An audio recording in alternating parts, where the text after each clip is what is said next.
Hello friends, welcome to my channel. आप लोग कैसे हैं? आशा करती हूँ कि अच्छे होंगे। अब तो नोटिफिकेशन भी यूपी टेट का आने वाला है। अब तैयारी ज़ोरों शोरों से करना है।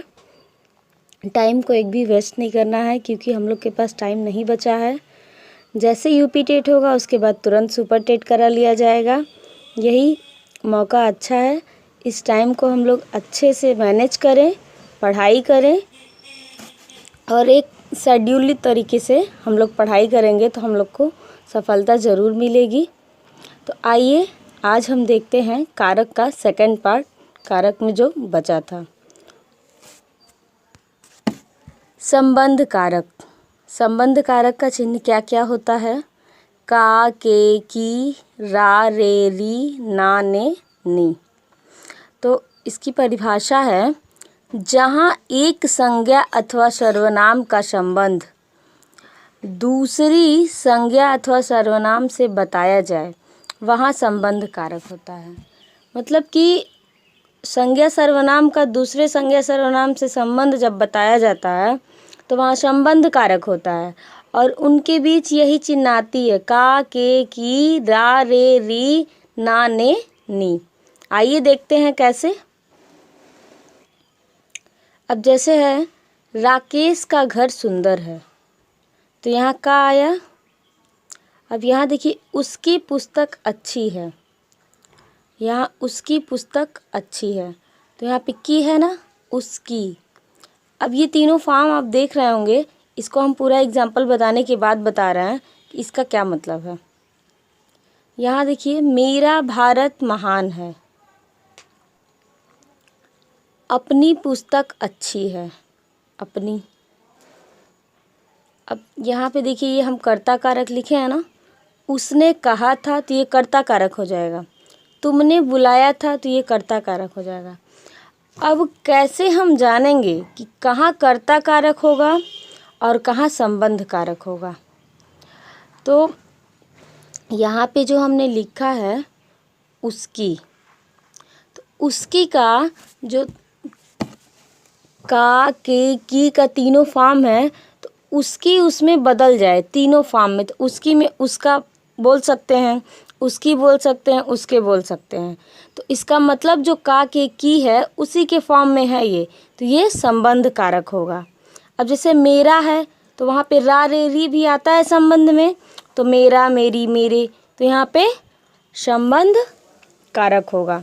ये पहचानने का एक तरीका है, इससे हम पकड़ सकते हैं कि संबंध कारक कहाँ है और कर्ता कारक कहाँ है। अब फिर यहाँ देखिए फ्रेंड्स, यहाँ पे है अपनी पुस्तक अच्छी है, तो यहाँ अपनी का भी तीनों फॉर्म ना, ने, नी में बन जाएगा, अपना, अपनी, अपने। ठीक, अब ये संबंध कारक हो गया। अब कर्ता कारक जो है यहाँ पे, उसने कहा था, तब उसने का आप तीनों फॉर्म बताइए। जैसे ना, ने, नी है ना, ना, ने, नी, तो उसना तो होगा नहीं, उसने तो हुआ लेकिन उसनी भी नहीं होगा। तो जहाँ तीनों फॉर्म ना बने, ना, ने, नी का, चाहे का, के, की का, चाहे रा, रे, री का, उसी से हम चेक कर लेंगे। अगर नहीं बनता है तो वो कर्ता कारक होगा, अगर बन गया तो वो संबंध कारक होगा। इसको फ्रेंड्स हम इस तरह पहचान लेंगे। अब आगे देखते हैं। अब देखते हैं आगे अधिकरण कारक। अधिकरण कारक का साइन इसमें होता है में पर। अधिकरण का मतलब होता है आधार, किसी आधार से अटैच होता है वो चीज़। अब देखते हैं कैसे। संज्ञा अथवा सर्वनाम के जिन शब्द रूपों में किसी कार्य या क्रिया से करने अथवा होने के आधार का बोध होता है उसे अधिकरण कारक कहते हैं। तो कहने का मतलब क्या है कि संज्ञा अथवा सर्वनाम के जिन शब्द रूपों से किसी कार्य या क्रिया से करने अथवा होने के आधार का बोध होता है, जब कोई काम हो रहा हो वहाँ पे आधार का बोध हो, तब हम उसे अधिकरण कारक कहते हैं। एग्जाम्पल के माध्यम से इसको हम अच्छे से समझेंगे। तो देखते हैं एग्जाम्पल। घुड़सवार घोड़े पर बैठा है,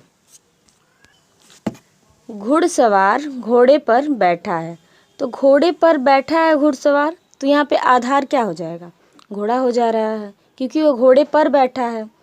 अब वहाँ पे साइन में पर था ना अधिकरण कारक में, तब यहाँ पे देखिए पतंग हवा में उड़ता है, यहाँ में आ गया, तब भी यहाँ पे अधिकरण कारक होगा। चिड़िया डाल पर बैठी है, वहाँ आधार डाल हो गया। वह सप्ताह में एक दिन आता है, में साइन है, वह सप्ताह में एक दिन आता है।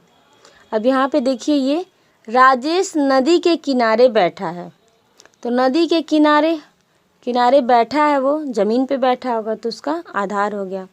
पंखा छत से लटका है, तो पंखा छत से लटका है तो वो किससे लटका है, छत से ना लटका है, तो उसका आधार छत हो जाएगा, तो यहाँ पे अधिकरण कारक हो जाएगा। अब नेक्स्ट देखते हैं, लास्ट ये है, नेक्स्ट देखते हैं संबोधन।